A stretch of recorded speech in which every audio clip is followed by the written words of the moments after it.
Na pasta contém também ficha para perguntas a serem dirigidas aos palestrantes. Estas perguntas serão respondidas ao término de todas as exposições. Contém também um questionário de avaliação do evento, que pedimos a gentileza de que sejam entregues ao final do evento. Existe também a programação dos cursos CEPAM, referente ao mês de setembro de 2013. Este evento está sendo transmitido ao vivo, via internet, na página do CEPAM. As apresentações técnicas em PowerPoint das exposições estarão disponíveis no site do CEPAM, que é www.cepan.sp.gov.br. Os certificados de participação serão enviados por e-mail.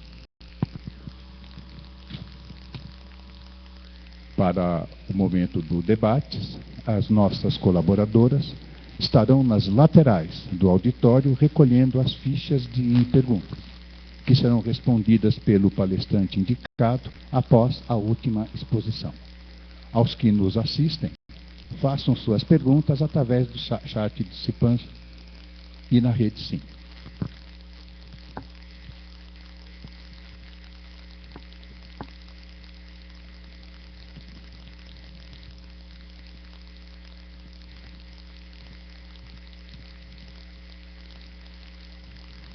Anunciamos a primeira palestra a ser proferida pela promotora de justiça, senhora Cíntia Gonçalves Pereira, que discorrerá sobre o tema Aspectos jurídicos da utilização de bens públicos de uso comum do povo e o papel do Ministério Público.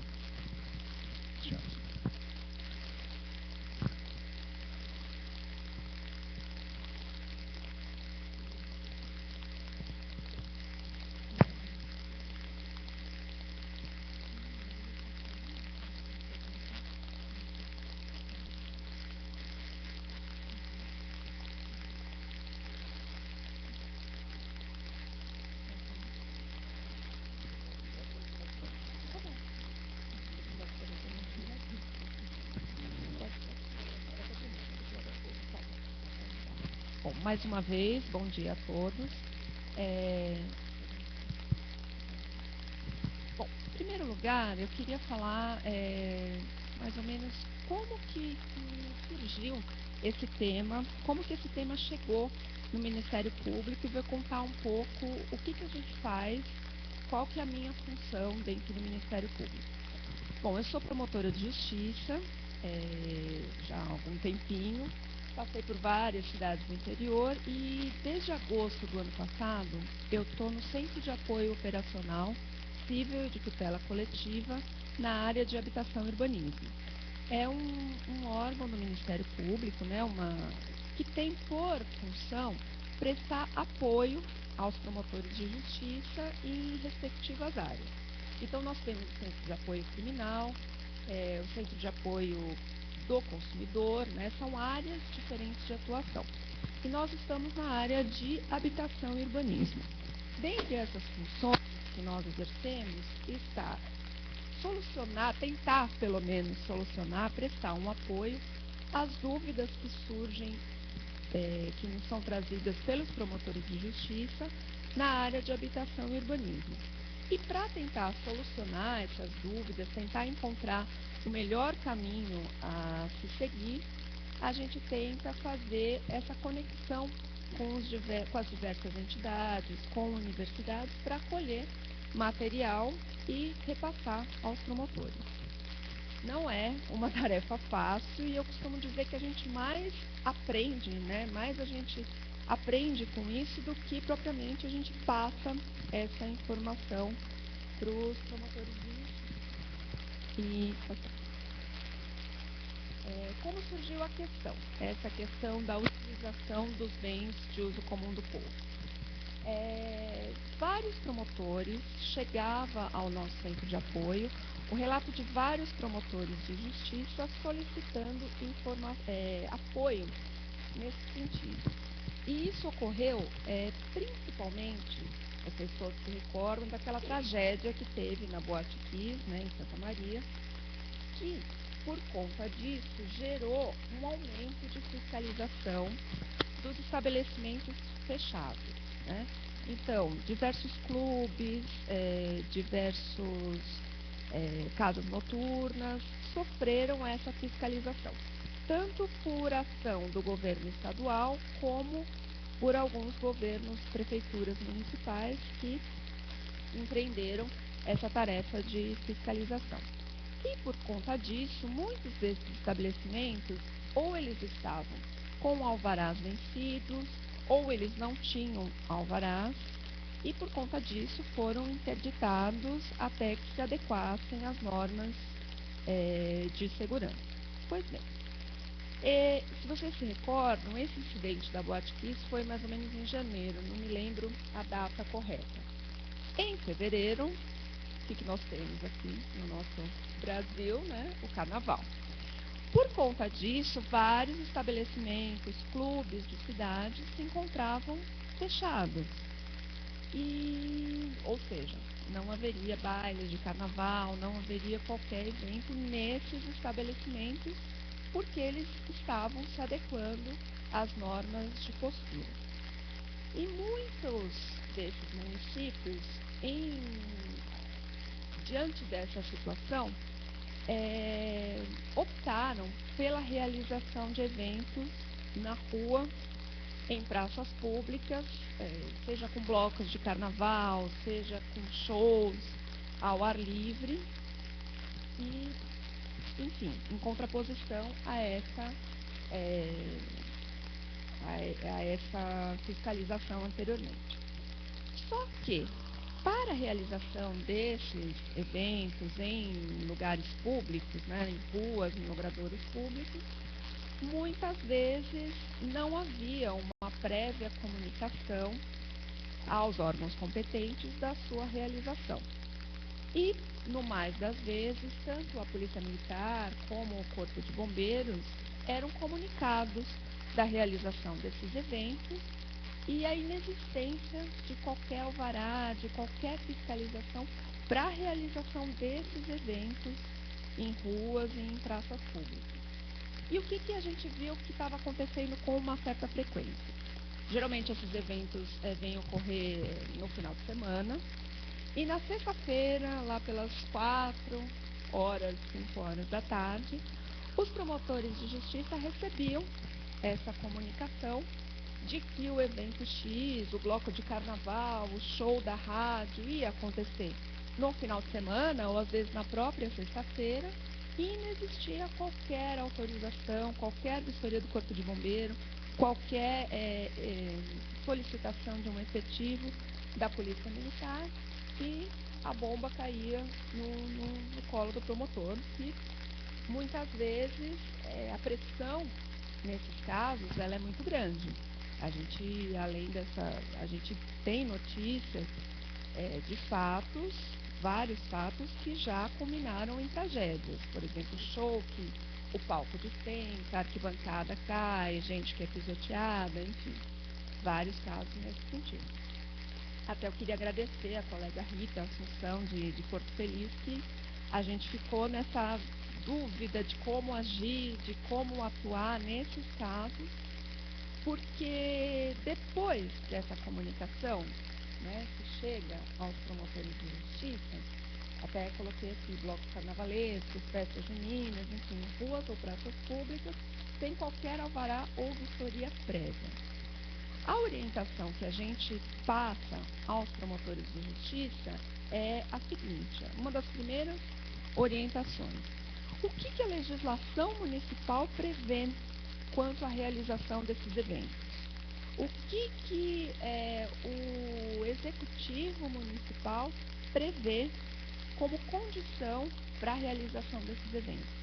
E muitos dos promotores traziam a seguinte questão para a gente: não tem legislação municipal sobre isso. Não tem nenhum ato do executivo sobre esse tema. Não sei que condições eu vou ter que exigir, porque não tem, não existe essa normatização sobre esses requisitos. E, no fim, a orientação que a gente acabava dando era que se adotassem medidas judiciais para que o evento não ocorresse, porque não estava garantida uma condição mínima de segurança, uma condição mínima de circulação, uma condição mínima de saúde e até mesmo resguardando a vida das pessoas que participam desses eventos. Seria justo isso? Seria legal isso? Face de tudo que se prevê para a utilização desses bens públicos? Aí que a gente vai ver. Aí, dessa forma, a gente se socorre do que prevê a Constituição Federal. Aqui eu vou só fazer uma distinção, porque até pelos últimos ocorridos, né, que tiveram essas manifestações, todas essas passeatas no mês de junho, aqui a gente vai tratar do direito de reunião, mas não na forma de manifestação. A gente vai tratar da realização de eventos mesmo em praças públicas, certo? A gente tem o artigo 5º, inciso 16º da Constituição, que prevê que todos podem reunir-se pacificamente, sem armas, em locais abertos ao público, independentemente de autorização, desde que não frustrem outra reunião anteriormente convocada para o mesmo local, sendo apenas exigido prévio aviso à autoridade competente. E, nesse sentido, a própria doutrina ela prevê o que é uma reunião. Só pode ser passeatas, manifestações, comemorações, enfim. E o próprio entendimento de toda a doutrina, de toda a base constitucional, é que a liberdade de reunião, que é prevista na Constituição Federal, é daquelas que se pode denominar de liberdade e condição, porque é um direito em si, mas constitui também condição para o exercício de outras liberdades, como, por exemplo, a liberdade de locomoção.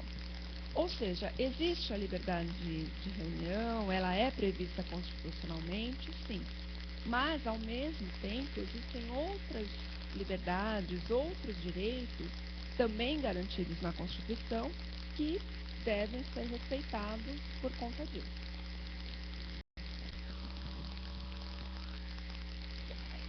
Ao mesmo tempo, né, só fazendo um panorama, o que prevê a mesma Constituição no artigo 30, inciso 1º, que compete aos municípios legislar sobre assuntos de interesse local.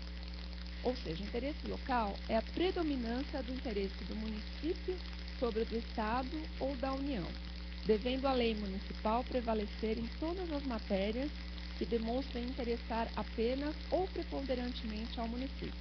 Por exemplo, eu dei alguns exemplos: horário de funcionamento do comércio, questões de circulação de vias públicas, estacionamento em vias públicas, licenciamento de obras, entre outros.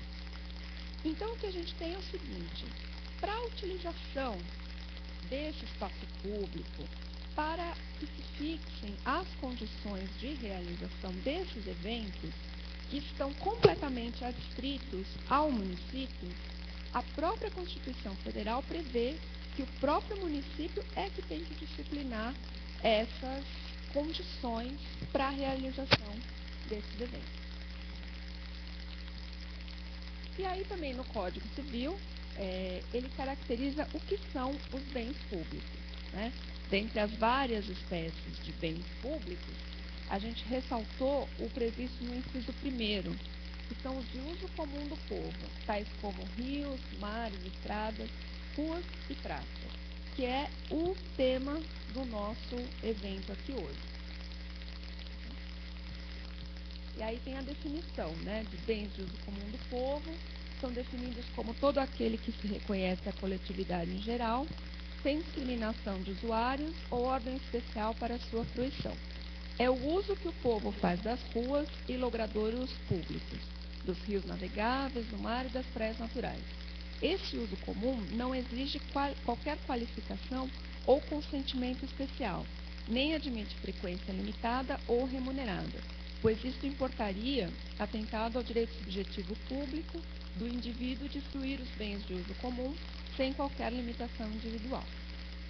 Mas, para esse uso, só se admitem regulamentações gerais de ordem pública, preservadoras da segurança, da higiene, da saúde, da moral e dos bons costumes, sem particularizações de pessoas ou categorias sociais. Ou seja, esses bens públicos, né, eles são abertos à coletividade, a sua utilização, ela é aberta à coletividade de uma maneira geral. Mas existem outros bens que devem ser resguardados quando dessa utilização. Por exemplo, a gente não pode falar na utilização de uma rua, que seja para um bloco de carnaval, para um show, sem qualquer limitação que não atenda a essas condições. Ou seja, a partir do momento, por exemplo, sai um bloco de carnaval na rua, ele pode sair na rua? O que vocês acham? Pode sair. Mas isso não se contrapõe, de uma certa forma, ao direito da pessoa que tem que ir até o hospital, que tem que passar uma ambulância, que tem que levar o filho no médico, ou que tem que socorrer, ou que tem que ir ao supermercado, enfim, ao direito de ir e vir, disso. Tem essa contraposição. Então, para que se garanta esse direito, para que se viabilize o exercício desse direito, é necessário que todos esses bens, eles estejam em harmonia, esses bens jurídicos, que eles estejam em harmonia, ou seja, tem o direito de se usufruir do bem público, do bem coletivo, do bem de uso comum? Tem. Mas esse bem coletivo, de uso comum, ele também atende a outras finalidades. Por isso que, geralmente, eu vou dar só um exemplo. Para sair um bloco de carnaval ou para ter um show numa praça pública, é necessário que haja um horário de início e um horário de término. Porque senão, o que a gente acaba se acontecendo? A gente pode, de uma via transversa, privatizar esse espaço público. Ou seja, todos têm o direito a essa fruição. Por conta de um uso indiscriminado, só aquele grupo de pessoas que estão naquela atividade vão acabar usufruindo desse bem público. Certo? Então, para que se garanta essa utilização, se faz necessário o respeito a outras garantias também previstas.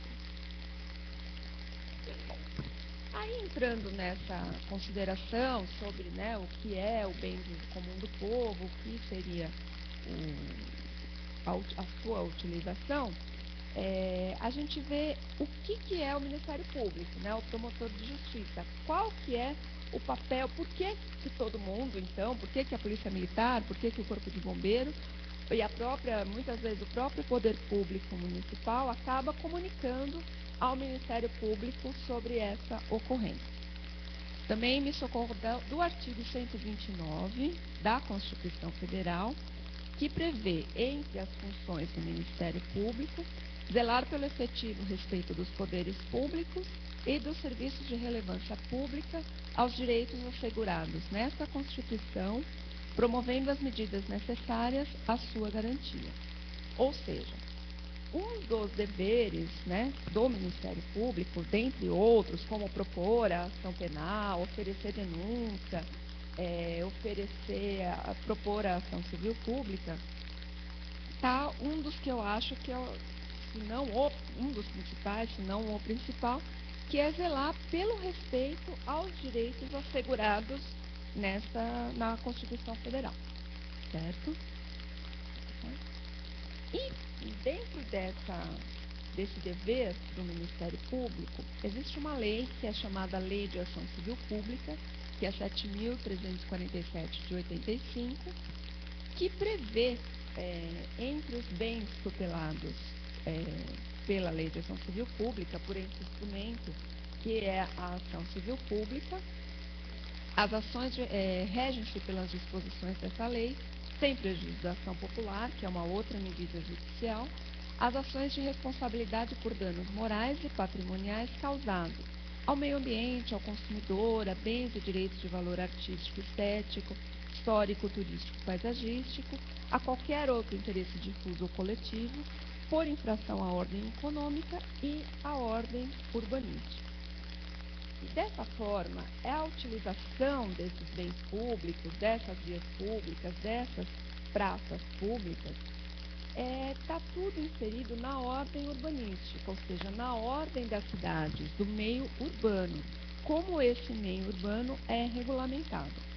E dessa forma, qualquer dano, qualquer ameaça de dano a essa ordem urbanística, ela pode ser objeto de uma investigação e, eventualmente, culminar com uma medida judicial, que é a ação civil pública, que é proposta visando a obtenção de uma medida judicial para corrigir esse dano e para corrigir essa ameaça. Na mesma lei que eu mencionei, o artigo 5º dessa lei prevê quem tem legitimidade para propor essa ação principal. Dentre vários legitimados, vocês podem verificar que o primeiro legitimado é o Ministério Público. Ou seja, é o primeiro legitimado a tomar as medidas para essa correção desses danos a todos aqueles bens que foram elencados. E dentre eles, a defesa da ordem urbanística. E depois, mais para baixo, no artigo 8º, se prevê a instauração de um inquérito civil, que é um procedimento administrativo instaurado pelo promotor de justiça, que tem por função, por finalidade, colher elementos para ver se realmente esse dano ou essa ameaça de dano ocorreu.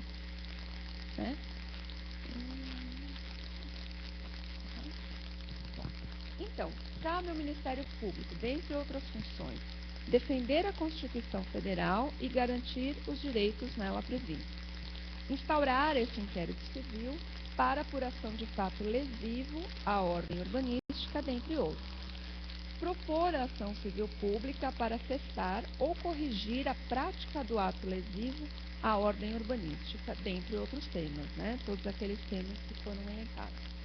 E também, entre as suas funções, celebrar o termo de ajustamento de conduta para cessar ou corrigir a prática do ato lesivo à ordem urbanística, dentre outros temas. Ou seja, esse inquérito civil, ele pode, muitas vezes, não culminar com uma ação civil pública. As partes, ou seja, no caso, o Ministério Público e aquele causador do dano, que pode ser o particular ou a própria administração pública, eles podem se compor para tentar solucionar, para tentar corrigir ou para fazer cessar essa conduta lesiva à ordem urbanística e aos demais interesses defendidos. Portanto, o promotor de justiça deve zelar pela garantia da Constituição Federal e da ordem urbanística. Bom, isso é um panorama meio teórico, mas aí a gente passa para uma outra questão. O que acontece na prática? O que faz o promotor de justiça ao receber a comunicação do evento sem alvará? Em primeiro lugar, ele verifica se há legislação municipal prevendo as exigências para a realização do evento em bens de uso comum do povo, ruas e praças públicas. Enfim, como eu já expliquei, esse é um direito garantido pela Constituição Federal. Só que para sua realização há necessidade de que o município, que é o detentor da competência para legislar sobre esses temas de interesse local, normatize, ou seja, estabeleça as regras para sua realização. Como tem ocorrido, como a gente tem percebido, até pelas notícias, pelas consultas que chegam para a gente lá no Centro de Apoio, e como eu disse no começo da exposição, muitos municípios eles não têm essa legislação. Isso que acaba acontecendo na prática. Na inexistência dessa legislação, há duas, dentre muitas, mas eu coloquei as principais, alternativas. Procura-se garantir o direito de reunião, constitucional de reunião, ou seja, já que não tem lei garantindo, mas a Constituição ela garante, pode sair, pode o bloco acontecer na rua, o bloco de carnaval, pode o show acontecer na praça pública e não se exige nada. Essa seria uma solução. A segunda, o promotor de justiça adota as medidas judiciais para que o evento não se realize por questões de segurança. Ou seja, que é o que mais ocorre e é o que a gente orienta que isso aconteça. Porque para a gente pôr na balança o que é mais importante? Acontecer esse evento em praça pública, deixar o evento ocorrer, garantindo esse direito constitucional, ou se assumir o risco de acontecer uma tragédia, né? Por exemplo, a gente tem, passando até do exemplo do bloco de carnaval, vamos passar um outro fato que chegou também lá no centro de apoio, que na época do mês de junho, é a realização de festa junina em rua, né? Em rua, fecha-se a rua, tal, aí tem a barraca de comida, tem aquele bujãozinho de gás, enfim. Muitos desses eventos é feito sem nenhuma comunicação ou sem nenhuma vistoria prévia do corpo de bombeiro. Se explode esse bujão de gás, o que pode acontecer? Uma tragédia sem nenhum precedente, enfim, que não dá para se mensurar o dano que isso causa. Ou seja, se garantiu o direito de reunião, ele foi garantido. O direito de manifestação, ele foi garantido. Mas e o direito à saúde, à incolumidade física e à vida das pessoas? Esse não foi observado. Então, o que se faz necessário é conjugar esses dois direitos, esses dois bens jurídicos, para que esse direito de reunião e de manifestação possa ocorrer dentro dessas condições de segurança, não só de segurança, condições de higiene, por exemplo, a necessidade de ter banheiro químico, ou seja, e também condições de segurança, por exemplo, vai ter venda de bebida alcoólica, vai ter menores que vão frequentar esse evento, há necessidade de um alvará da Vara da Infância e Juventude, autorizando ou regulamentando a participação dessas crianças e adolescentes no local. Venda de bebida alcoólica, a gente sabe, o que acaba ocasionando muitas vezes? Atos de violência, que acaba saindo para a polícia militar conter a confusão. Quando a coisa já está feita, é muito mais difícil de se conter do que se tivesse ocorrido uma atividade preventiva nesse caso. Então, o direito dos cidadãos, garantido pela Constituição Federal, acaba não se realizando por conta dessa inexistência da legislação municipal, pois a falta de legislação municipal específica acaba por deixar desprotegidos outros direitos igualmente garantidos na Constituição Federal, como a segurança, a locomoção, o direito de dividir, dentre outros. Portanto, é necessário que o poder público municipal, por meio de seu executivo e legislativo, tomem consciência desse dever constitucional e disciplinem as condições para a realização desses eventos, garantindo sua ocorrência sem colocar em risco a vida e a saúde dos munícipes. Tá? Então, assim, a gente se socorreu, né, voltando a como que surgiu a realização desse evento, a gente verificou que existe muito pouco material nesse sentido, né? Muito pouca conscientização dos municípios sobre a necessidade de se regulamentar isso, até por não fazer parte, eu acho que, da nossa cultura, né? Não tem essa cultura de vamos estabelecer como vai acontecer a festa junina que tem todo ano, que a igreja faz na rua, na praça, enfim. Ela sempre aconteceu, né? Ela acontece há 30, 40, 50 anos. E nunca, antigamente, né, nunca se preocupou, nunca houve essa preocupação de verificar essas condições de segurança. Por exemplo, na festa junina tem queima de fogos. Pode ocorrer essa queima de fogos? Se pode, como que ela pode ocorrer? Ela está próxima à residência? Ela tem um hospital próximo? Como que isso vai acontecer? Então, é importante que os municípios tenham essa consciência, da necessidade de se normatizar essas condições, essas exigências de segurança para a realização desses eventos. E essas exigências, elas se aplicam ao particular que vai promover esse evento e também elas vão se aplicar ao próprio poder público. Ao próprio poder público quando realizar um evento, seja numa rua, seja numa praça pública, em local aberto ao público, ele também vai se submeter a essas exigências. Bom, o promotor de justiça é apenas um dos agentes fiscalizadores. Também cabe à Polícia Militar, ao Corpo de Bombeiros e ao próprio Poder Público Municipal a fiscalização, lógico, dentro de suas atribuições. E, para finalizar, concluímos por fim que cabe ao promotor de justiça fiscalizar e garantir que os eventos em locais públicos ocorram em condições de segurança e dentro dos limites da legislação municipal. Na ausência dessa legislação, não resta outra alternativa ao promotor que tomar as medidas para que o evento seja suspenso por questões de segurança, de garantia da locomoção, da saúde, da integridade física e da vida de seus participantes. Dessa forma, a legislação municipal é imprescindível para a garantia desse direito constitucional. Então, partindo desse raciocínio, às vezes a gente ouve, né, até em jornais locais, os colegas trazem para a gente que o promotor não quer festa na cidade, que o promotor não quer e que tenha bloco de carnaval, que o promotor é um chato, que não quer saber de alegria na cidade. Não é bem assim.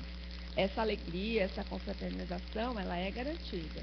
Só que tem outros bens que devem ser preservados para que isso ocorra e a gente não tenha notícias de tragédia que vira e mexe a gente vê estampado nesses mesmos jornais que vem falando que o promotor não quer a alegria dos cidadãos. Então, o promotor quer a alegria das pessoas, quer que todo mundo se confraternize, mas que isso seja feito com segurança, sem colocar em risco a saúde e a integridade física e garantindo os outros direitos das outras pessoas que também não estão participando dessas comemorações. Então, eu acho que vou encerrando por aqui.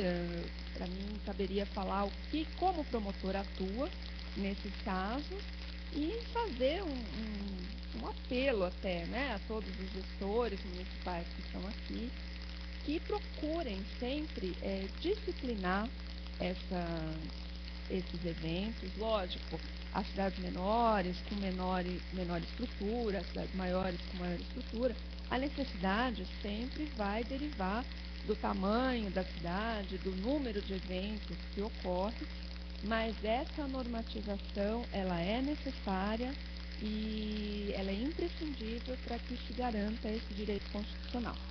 Eu disponibilizei para vocês um acordo que foi feito, né, dentro daquele termo de ajustamento de conduta, da Promotoria de Justiça de Presidente Prudente com a Prefeitura. Nesse caso, ele é muito específico, ele prevê praticamente, ele esgota as ocorrências que podem se verificar nesses eventos. Mas ele sempre se socorre da lei municipal e também da legislação estadual nesse sentido.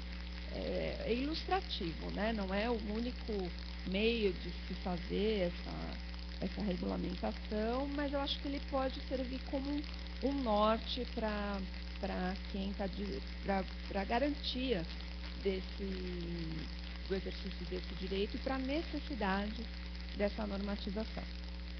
Vou terminando por aqui, espero que tenha ficado claro que o promotor não quer a tristeza na cidade, não quer que os blocos de carnaval fiquem fechados, não quer que acabe a festa junina, não quer que não tenha mais show na cidade, não é nada disso.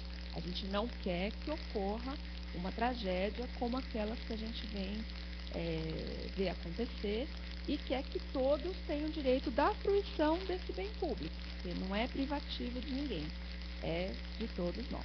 Eu agradeço a atenção de todos, depois a gente vê as perguntas que vocês tiverem. Obrigada.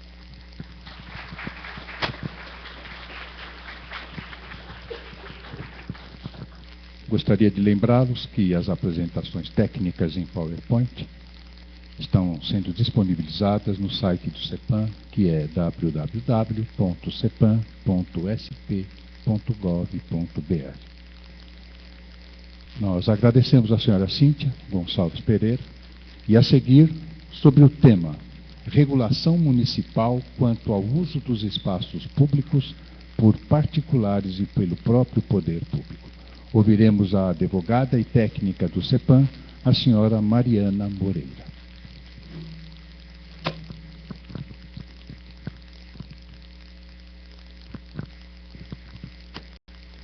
Bom dia a todos, obrigada pela presença. Mais uma vez o CEPAM pretende orientá-los num tema que parece ser muito sensível a todos nós, não só aos municípios, mas também às pessoas em geral, aos cidadãos que dependem da atuação do poder público. Queria pedir para colocar o... Felipe, tem um power aí? Posso controlar? Obrigado. Onde é que é? Aqui.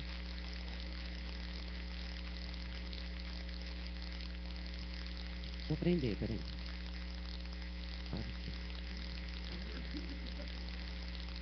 Como é, Felipe? Bom, não vou, claro, nem tentaria complementar em nada o que a doutora Cíntia acabou de explicar, porque ela abordou intensamente o direito, o fundamento constitucional dos bens públicos, não é? O direito das pessoas de se reunirem, que é um direito constitucional, artigo 5º, são direitos fundamentais, individuais, né? É um artigo da Constituição, um dos mais requeridos pela Constituição Federal. É por isso que esse direito de reunião está no artigo 5º. E a doutora Cíntia explicou muito, abrangeu muitos detalhes de como esse direito se realiza. Mas dá para perceber imediatamente que há um conflito, ainda que aparente, mas há um conflito com relação ao exercício desse direito. O direito da pessoa que mora numa praça, em frente a uma praça pública, que não quer que esta praça tenha nada além de árvores e passarinhos, nem crianças, se for possível, não é? Ele quer aquilo que ele imagina ser uma praça, que cada um de nós tem a sua fantasia de morar, enfim, num lugar agradável. Então, cada um, eu comprei o lote na frente da praça justo para não ter outra atividade a não ser árvore, passarinho e talvez uma criança passeando, assim, de vez em quando. Ao passo que o morador de outras localidades no mesmo território entende que essa praça é ideal para se fazer um show, já que ele é um artista local, e pede à prefeitura que lhe conceda esse espaço para que ele possa apresentar o seu trabalho. E a prefeitura, no sentido de incentivar até esse artista local, faz isso. Como é que fica o direito da pessoa que mora ali, desse cidadão que também quer usar a praça para outro fim? Isso é uma coisa meio enrolada. Por quê? Os espaços públicos, eles devem servir de suporte às funções públicas, né? Em especial, os bens de uso comum do povo.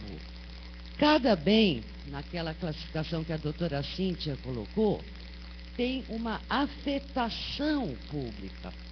Os bens de uso comum do povo, eles têm uma afetação que é ser comum ao povo. Ou seja, a utilização dos bens de uso comum do povo é uma utilização livre. Mas que utilização é essa? A ordinária.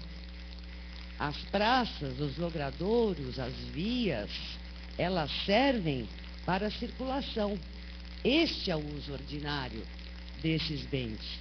O uso extraordinário, que é colocar cadeira de barzinho nas calçadas. Isso é uso extraordinário do bem público de uso comum do povo. Não é um uso ordinário. Por isso é que este uso, que não é para circulação, precisa ser regulado. Para que todos possam usufruir e, ao mesmo tempo, garantir o seu direito de circulação. Então, aí eu repeti o que a doutora Cíntia já esclareceu, não é que são públicos todos os bens que não são privados. Então, é por exclusão. Os bens privados são aqueles que não são públicos, todos os outros, não é? Então, são públicos aqueles que a titularidade deles é estatal. Inclusive de fundações, empresas, são todos públicos, são todos bens públicos. E eles têm a classificação que a doutora Cíntia demonstrou, sabendo que cada ente federado, União, Estados e municípios, na própria Constituição, a Constituição já discrimina quem tem o quê, não é? E os bens do município está lá no artigo 30, os bens municipais. A destinação, portanto, de cada um deles, né, é de uso comum, especial ou dominial. Qual é o efeito administrativo disso? O efeito administrativo do uso comum é ser de domínio público, uso comum. O de uso especial são os bens patrimoniais indisponíveis, especiais. E os usos dominial, patrimoniais disponíveis. O que quer dizer isso? Quer dizer que os bens de uso especial, aquele meio marronzinho ali no meio, eles têm uma afetação especial. Então, por exemplo, um ginásio de esportes é um bem de uso especial, porque ele tem uma afetação específica. Uma creche, uma escola, todos de uso especial. E esses são indisponíveis, ou seja, o proprietário, que é o município, titular do domínio, não tem disponibilidade sobre esse bem. Não pode ser alienado, por exemplo, esses bens com esta afetação. Agora, os de uso dominial, que é o último ali, são os bens disponíveis no patrimônio público. São bens que não têm uma afetação específica, como tem os de uso comum e os especiais, ok? Então, sei lá, o município recebe em pagamento de uma dívida fiscal um imóvel. Este bem é dominial. Ele não tem uma afetação específica. Um bem desapropriado para a construção, uma finalidade pública qualquer, vai ser um bem de uso especial, terá uma afetação específica. E os bens de uso comum, que é o que nos interessa, são aqueles que compõem, digamos assim, os bens de utilização livre pelas pessoas. Livre até certo ponto, que nós vamos ver que é necessária a regulação, sim, a fim de que o município possa mediar um possível conflito de direitos entre as pessoas. E o município é a única pessoa que pode mediar esse conflito. Não existe outra pessoa que possa fazer isso. A União não fará isso, o Estado muito menos. Quem fará isso? O município. Os bens são municipais, são de propriedade do município, né? Por isso é que ele tem autonomia para regular o uso, não é verdade? O município adquire muitos bens, vocês sabem disso. Olha, através desses instrumentos, a vida inteira do município ele fica adquirindo bens. E ele faz isso por todos esses meios que eu coloquei aí, né? Compra, por desapropriação, por uso capião. Sabe que o município exerce também, né, o direito do uso capião, né? Do uso capião também, né? Direito hereditário, o município recebe coisas por direito hereditário. Dação em pagamento, ex lege que eu pus ali é uma coisa muito importante. E esses bens são de uso comum do povo. Os bens adquiridos pelo município, os bens imóveis, por meio da implantação de loteamentos. Os bens públicos, né, requeridos e necessários, obrigatórios até, que o loteador deve indicar nos loteamentos, são todos bens cuja aquisição é direto da lei, não tem título. O loteador não doa para o município. Assim que ele registra o parcelamento, o loteamento, neste momento o município adquire os bens que estão indicados no projeto de loteamento, que são as chamadas áreas institucionais, e que são praças, são ruas, não é?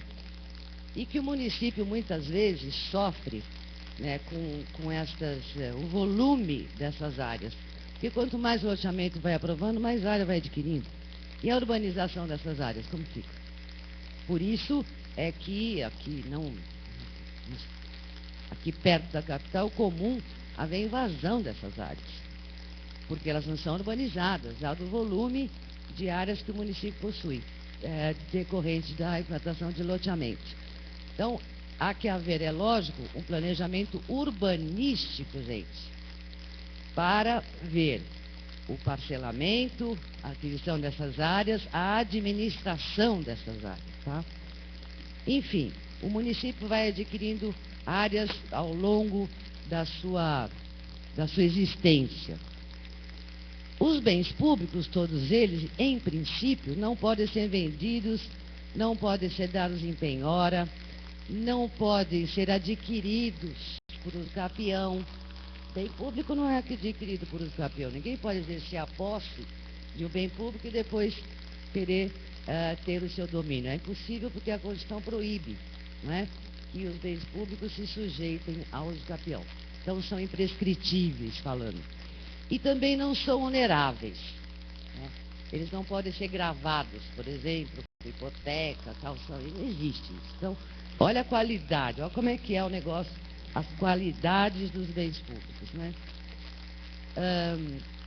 Enfim, além disso, todos os bens, todos, públicos, privados, públicos de qualquer categoria, classificação, têm que atender uma função social. A doutora Cíntia lembrou aqui da questão do plano diretor, que há muito tempo o Ministério Público, e tivemos a honra de participar em certo momento com eles, levando essa questão também importantíssima para o município, que é estabelecer o seu plano diretor.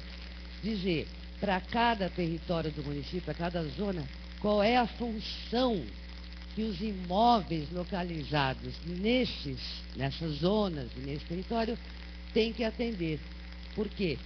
Função social da propriedade é um elemento íncito ao exercício do direito de propriedade.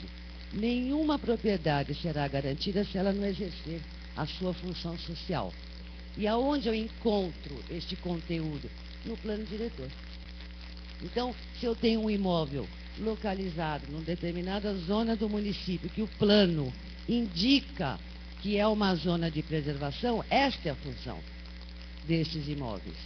Esta é a função. Então, se eu fizer qualquer outra coisa diferente desta diretriz, eu não estarei atendendo a função social. Os imóveis públicos também estão sujeitos a isso, claro. Igualmente, função social é constitucional. É uma qualidade, né, do direito de propriedade e dos imóveis, principalmente. Aliás, não é só imóvel, não. A função social também é requerida ao capital. Vocês terem uma ideia como a Constituição colocou essa ideia de função social no mais alto grau de relevância, que até o capital deve exercer uma função social. Enfim, então, esta função social, qualidade de todos os bens, móveis e imóveis, não é? E previsto na Constituição Federal, hoje também inserido no Código Civil, porque tivemos uma reforma em 2002 do Código Civil, e ele trouxe as disposições constitucionais, não é, que não estavam inseridas no Código. Então, o interesse coletivo significa atender a função social da propriedade. Cada bem, como eu disse, que entra no patrimônio municipal tem uma afetação. Essa afetação se dá por várias maneiras, por lei, por ato, por fato, entendeu? Quer dizer, a afetação vai ocorrendo, que nem os imóveis de loteamento, a afetação é legal, porque a aprovação do projeto já determina qual é a destinação de cada um dos imóveis institucionais localizados no loteamento. Bom, é possível o uso, a utilização de imóveis públicos por terceiros, por particulares? Resposta, sim. Ele não pode... Ué, mas você não falou que ele não pode ser onerado? Sim, também disse isso. Enquanto ele estiver afetado. É assim que o Código Civil trata a questão. Os imóveis públicos podem ser cedidos, concedidos, permitidos a particulares, desde que eles percam a sua afetação, ou seja, que eles passem para a categoria dos bens disponíveis, os dominiais. Então, para alienar um bem, por exemplo, o município terá que aprovar uma lei que autoriza a alienação e, ao mesmo tempo, desafeta esse imóvel da sua destinação original. Certo? Então, por esta maneira, de acordo com esses regulamentos, é possível você fazer a utilização privada dos bens públicos, tá? Entretanto, a administração dos bens, enquanto eles estiverem no patrimônio, e até para alienação, para concessão, tem a ver com guarda, conservação e aprimoramento desses bens. Né? Quer dizer, o que o município tem que fazer com seus bens? Tem que guardar, vigiar, mantê-los intactos, conservá-lo, fazer reparos necessários e também aprimorá-los, valorizá-los, não é?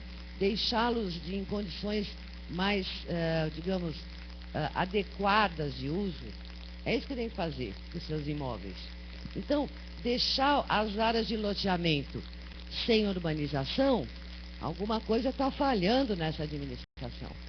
Porque um imóvel abandonado, ou pelo menos aparentemente sem utilização nenhuma, é um imóvel que não está tendo conservação, não está tendo aprimoramento, nada. Então, é uma questão de planejar. Você tem que planejar, senão ele vai ter muito mais do que precisa. A utilização por terceiros, portanto, ela pode ser feita por diversas formas. Já ouviram falar? Concessão de uso, permissão, concessão de direito real, comodato, investidura, enfim. Tem outros institutos, até civis, né, do direito privado, que também podem ocorrer aí, locação. Mas esses, pelo menos os os três primeiros, tem muito a ver com direito público, são institutos muito particulares, só utilizados pelo poder público, não é? Mas eu não quero falar sobre todos eles, não, porque nós vamos tratar da utilização dos bens de uso comum. Eles não vão ser desafetados, não vão ser vendidos, não vão ser nada. Eles vão ser utilizados pelas pessoas. Portanto, nós vamos falar sobre autorização. O que é uma autorização pública? É uma espécie de licença. Licença. É uma licença urbanística para implantar um loteamento, é uma licença para edificar, é uma licença para instalar um comércio. É uma licença. Essa chamada autorização é um instrumento bastante precário à disposição do poder público. Olha, bem de uso comum, autorização. É um uso aberto aos bens públicos, né? E ela admite utilização gratuita e onerosa. Autorização necessária quando o bem público é utilizado por determinada. Doutora Cíntia explicou. Essa história de bens públicos de uso comum é porque a utilização é aberta, não atende a segmentos específicos, pessoas, nem nada. Mas quando há uma autorização, é específica a pessoa, é específico o segmento. Por isso ela tem que ser regulamentada. E é precária, é temporária, muito rápida. Não tem contrato, não tem direitos, né, entendeu? É uma autorização, uma licença precária. É um ato administrativo, olha lá, unilateral, discricionário. Vou autorizar se for conveniente e oportuno. Nunca esqueçam disso. A discricionariedade é um poder da administração. Ela tem poderes vinculados e discricionários. Esse é discricionário. É na conveniência e oportunidade. Se não houver conveniência, não será autorizado. Não podemos agora, neste momento, perfeitamente. O poder público tem que decidir isso. Não é? Então, é discricionário, precário. Não tem licitação, claro que não. É uma coisa temporária, absolutamente. O poder público faculta o uso, não é, em atenção a um interesse predominantemente privado. Os senhores sabem que até banca de jornal em rua, em calçada, atende o interesse público. Aliás, se isto não atender ao interesse público, não pode ser autorizado. Por que o município estipula? Pode ter banca de jornal aqui, aqui, aqui. Porque ele, no seu planejamento, sabe que se a banca estiver em tal e qual lugar, ela atenderá as pessoas. E é para ele. Ah, mas atende o dono da banca, o interesse dele. É claro que sim. Há um interesse privado, mas, sobretudo, há um interesse público de ter uma banca de revistas e jornais em oferta às pessoas que moram e circulam ali na cidade. Mesmo caso das cadeiras colocadas em calçadas. É só interesse do dono do bar, do restaurante. Das pessoas não, porque ninguém gosta daquelas calçadas. Gosta sim. Se não gostar, não autoriza. Então você pega um bairro residencial, por exemplo, que não tem nenhuma frequência maior, tem uma vocação absolutamente de moradia, tem nada de comércio. Talvez nesta localidade não fosse interesse público ter bar com mesa na calçada. Agora, um outro local que tem uma rua de pedestre, por exemplo, e que tem lá alguns estabelecimentos de entretenimento, de lazer, não seria... É possível? Sim, parece que não conflita, não é? Com o interesse das pessoas de circular e até de se ter lá um lazerzinho, não é? Alguma coisa assim. Percebe? Então, há sempre, e tem que haver, um interesse público na autorização. Claro que vai atender um interesse particular, mas sobretudo público. Porque se não houver, não tem como autorizar. Essa que é a questão. Então, a autorização serve para isso. As atividades privadas, portanto, realizadas em bens de uso comum, elas são sujeitas, sim, à autorização pública, né? Agora, como é que o município vai autorizar uma coisa que ele nem regulamentou? Com base em que ele vai fazer esse licenciamento, né? Tem que ter uma regra, tem que ter uma normatização. Aí fiquei imaginando, será que precisa de lei? Ou bastaria um decreto, sei lá, uma portaria, não é? Pensamos. Aí conversei com os colegas, especialmente com o Dr. Macruz ali, que a gente troca ideia o dia inteiro, né? E concluímos o seguinte, que se for um direito, quer dizer, a gente está regulando o uso de um exercício, não é? Então, pensamos que talvez essa norma devesse ser uma norma de ordem pública. E só uma lei faz isso. O decreto não faz. A portaria, muito menos. Né? Então, pensamos que essas coisas, essa normatização tem que ser por lei mesmo. E é parecido, gente, com norma de postura. Só que é voltado especificamente para essa utilização. Tá? Então, pensamos que talvez seja interessante pensar numa leizinha específica ou colocar essas normas num código de postura, se o município tiver. Né? Aí tem que ver, porque de repente o código de postura vai exigir a inserção por lei complementar, que tem um quórum mais complicado. Talvez fosse o caso de editar uma lei específica sobre isso. Tá? E queria chamar a atenção a necessidade de normatizar as normas, olha lá, veiculadas por lei, porque haverá restrição de uso, etc. Então, a lei é mais adequada. E, principalmente, porque a lei vai exigir a participação da Câmara também. Então, os vereadores terão que se pronunciar sobre os termos da lei, percebe? Então, nós temos aí, por esse meio, a participação tanto do Executivo, que propõe, porque, aliás, ele é o administrador, tá? A Câmara não autoriza o uso de bens, quem autoriza é o prefeito. Ele é o gestor, ele é o administrador. É competência privativa do prefeito. Então, ele elabora lá o projeto e manda a deliberação da Câmara, que poderá, evidentemente, dar os seus palpites através de emendas. Então, aí é uma conjugação dos poderes municipais. Quer dizer, fazemos todos de acordo.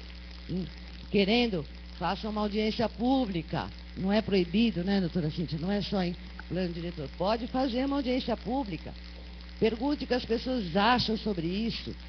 Pode surgir muito boas ideias sobre o uso desses espaços. E como é que regula isso?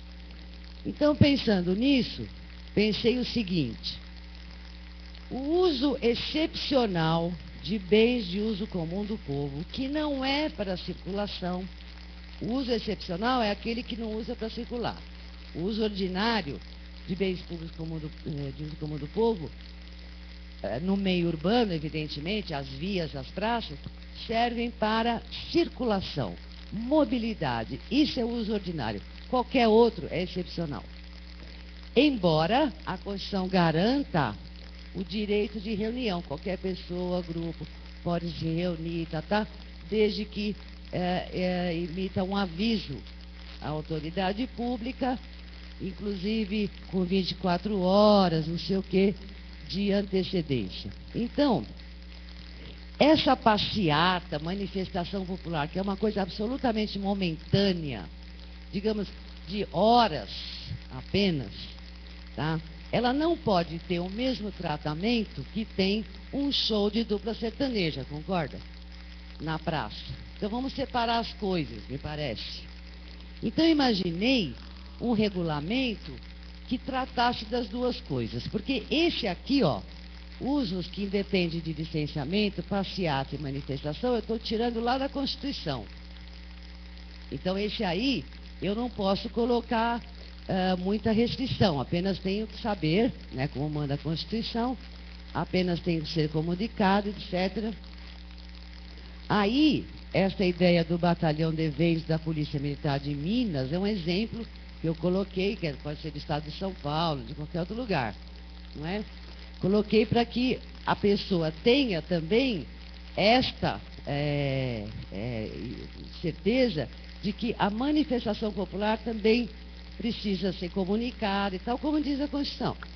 Bom, e o que nos interessa mais, ó, e os que dependem de licenciamento, que são os eventos. Que eventos? Passeata do evento? É evento. Agora, eu estou tentando fazer uma distinção de uma coisa, de entretenimento, de religiosa, do que de uma manifestação, uma reunião para fins de manifestação de ideias, por exemplo. E eu estou chamando de reunião, passeata, não sei o quê.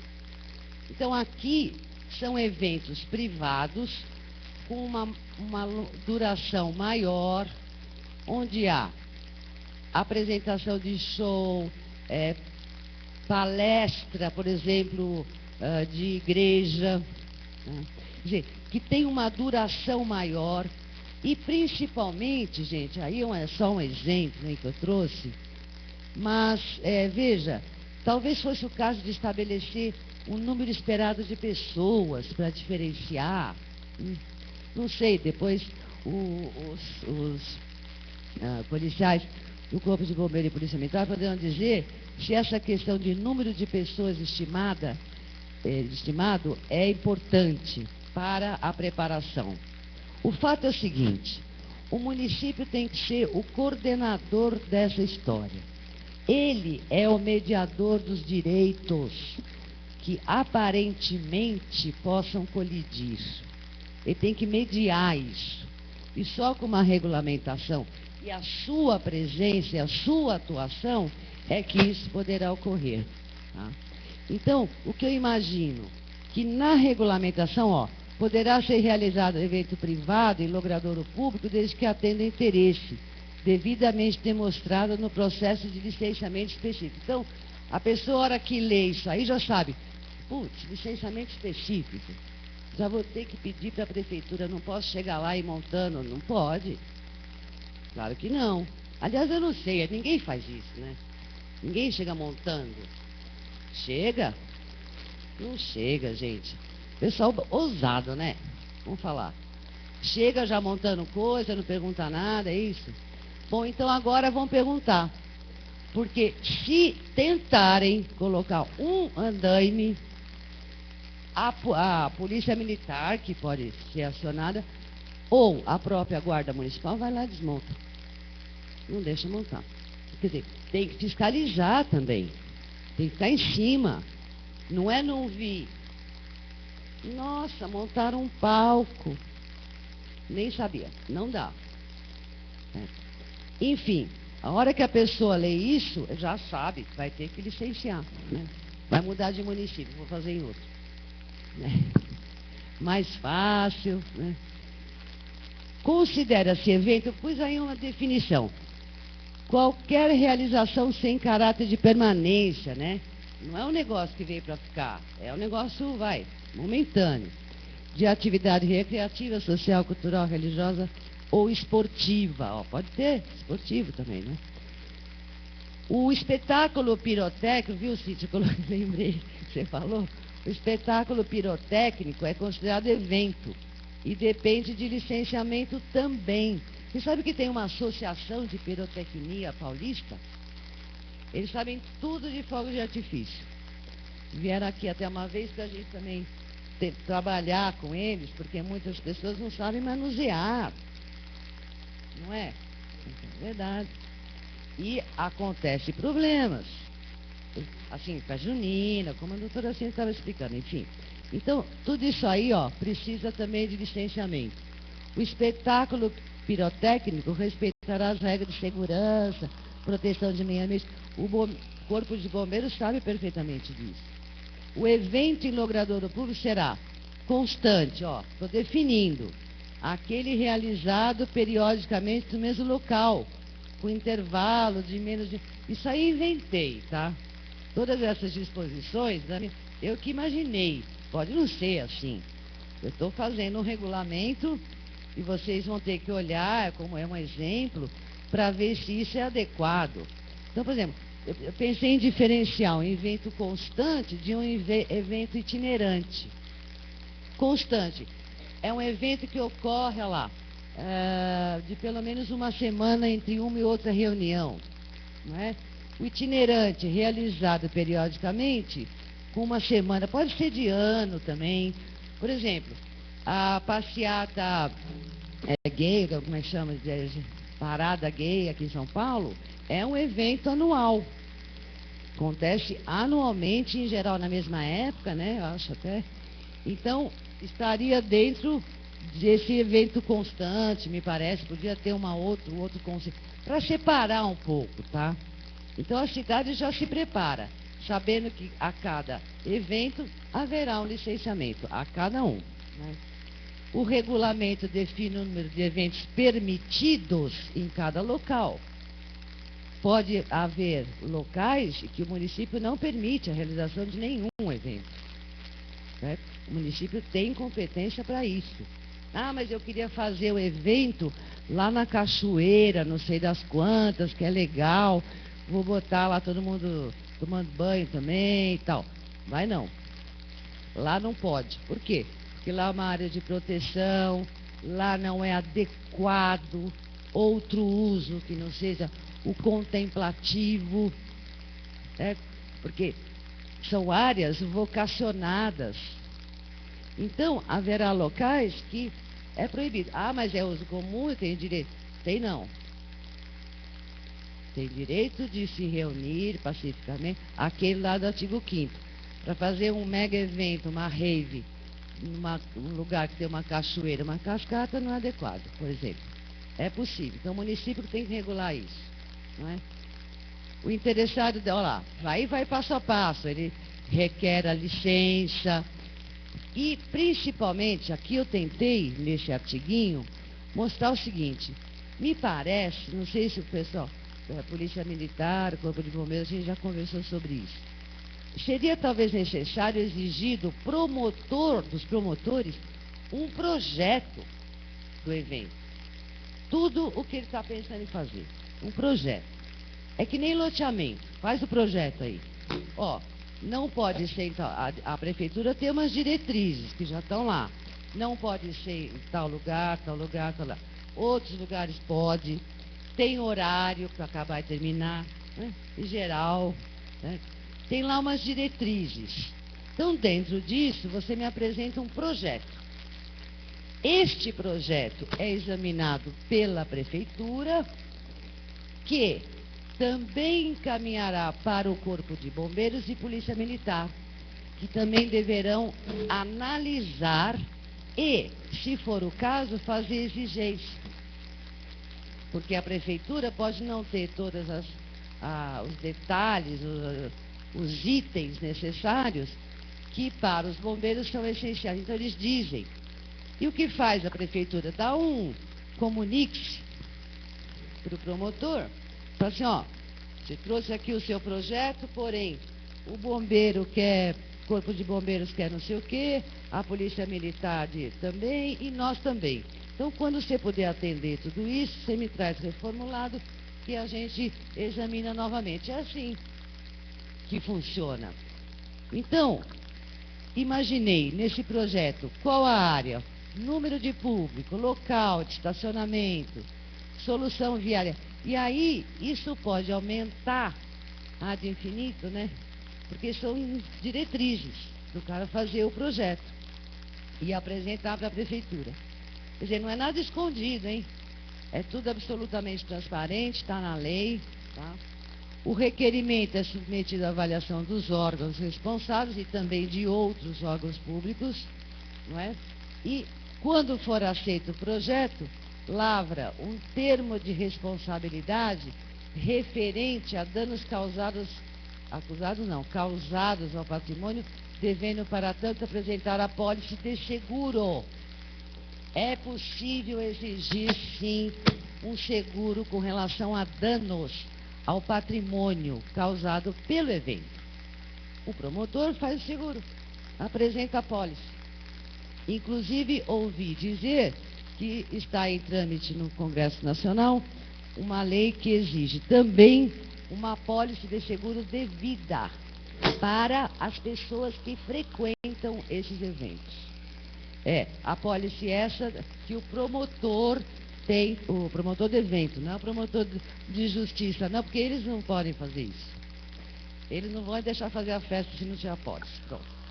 Agora, o promotor do evento, evidentemente, pode fazer isso. É uma apólice de seguro, não é? Então, ele tem que investir também. Outra questão, eu não sei se eu coloquei aí, não. É assim, o município pode fazer essa utilização, inclusive cobrando, remunerado.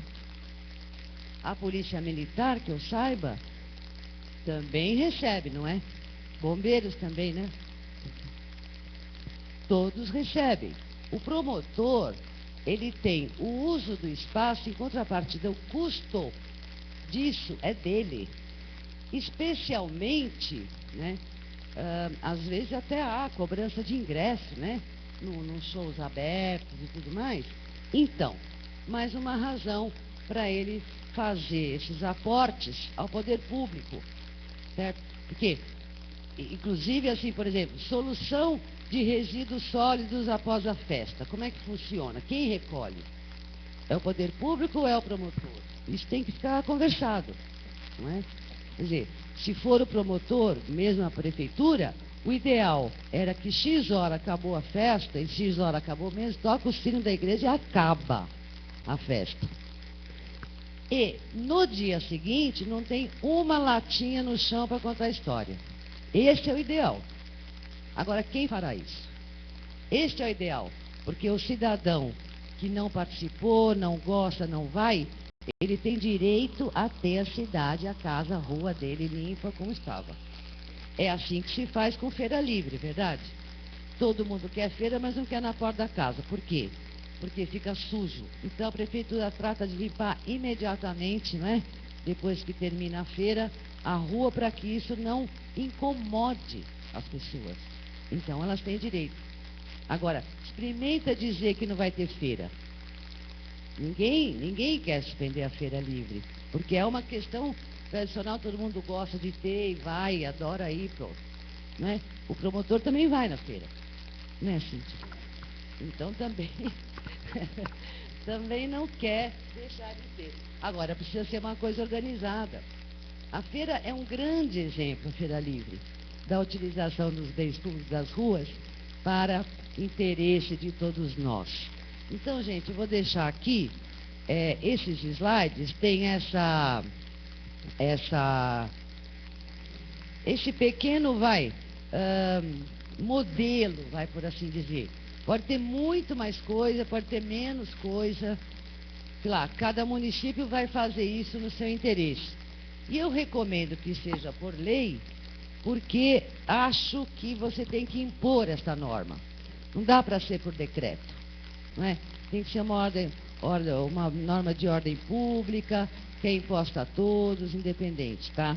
E principalmente, esse contato com Corpo de Bombeiros e Polícia Militar é absolutamente necessário, é imprescindível, porque a Prefeitura não pode cobrir todos os aspectos necessários para esse caso, tá? Bom, me coloco à disposição, depois das demais palestras, a gente com certeza vai poder discutir mais. Muito obrigada.